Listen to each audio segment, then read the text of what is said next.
27th March, 1949.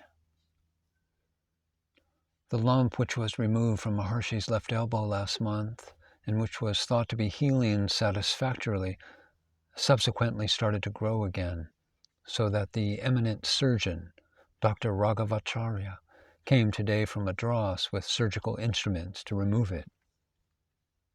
Sri Maharshi entered the ashram's clinic at 9:40 a.m.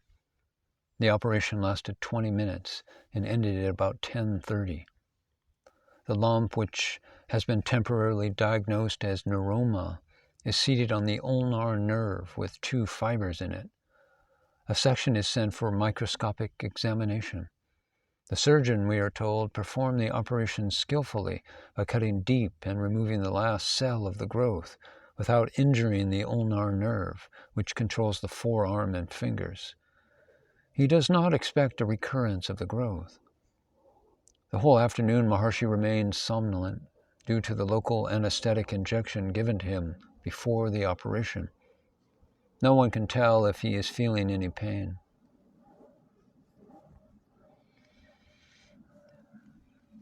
April 18th, 1949. Sri Bhagavan's wound from the operation of the 27th March has not yet completely healed. It is healing very slowly.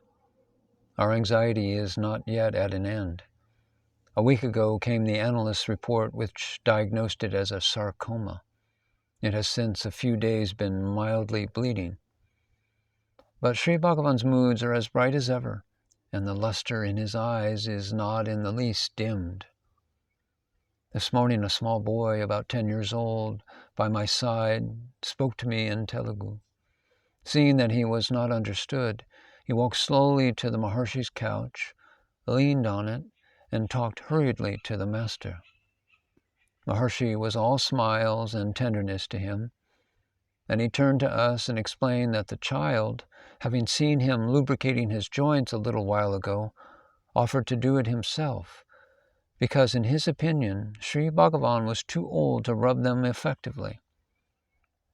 Then turning to the child, he told him, "If you are going to do the rubbing for me, then you must also do the eating for me," and called the attendant to give him bananas.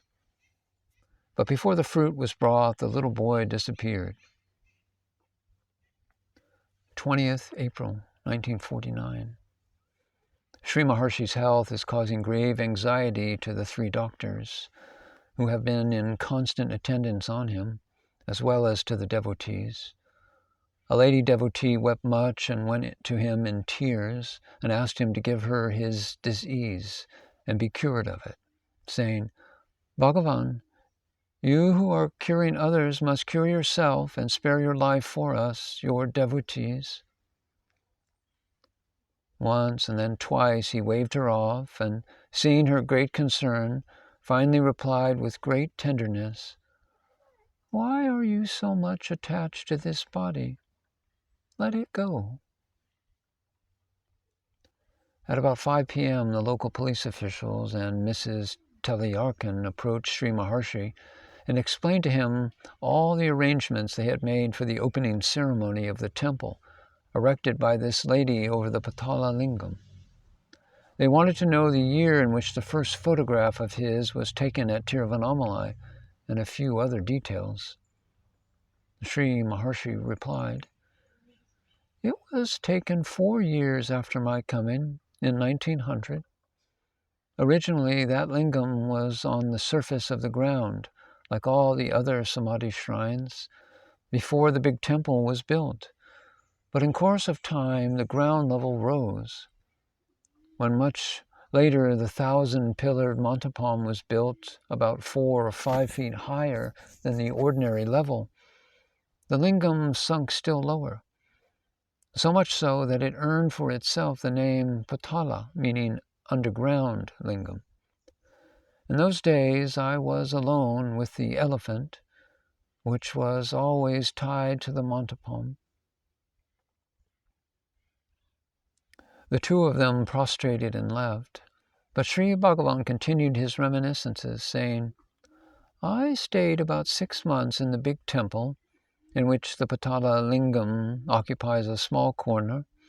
It was September 1896 to March 1897. In all the places in it, urchins used to run after me, and when I hid myself in the Patala Lingam, they used to pelt me with stones and potsherds from outside, none of which, however, could reach me, as I used to sit in the southeast corner, and the urchins never dared to come in because of the extreme darkness in the pit and the broken steps which could not be seen from above. 24th April, 1949. Radium has been applied to Sri Maharshi's wound for the first time today. Everyone is depressed, but Sri Bhagavan himself is as jovial as ever, though visibly weaker. At 3 p.m., Mr. Kalyana Sundaram, a devotee and an ex-ashram worker, brings him a postcard from his brother in which the latter inquires after Maharshi's health and asks whether the master had that morning undergone the third operation, to which the Maharshi replied, "No, it is not an operation, but a radium application. The lump is growing from inside like a lingam, but it is giving me no trouble. I am feeling no pain nor any inconvenience. The doctors have taken some slough from it and have sent it to America to see if they can use radium or not, but no answer has so far come. There are two kinds of tumors, malignant and non-malignant. Whatever it may be, it will take time to heal. Why worry?"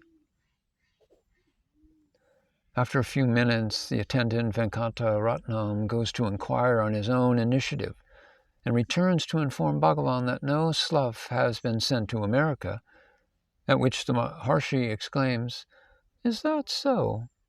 and then waves his hand to indicate his indifference. We all smiled at his ingenuousness.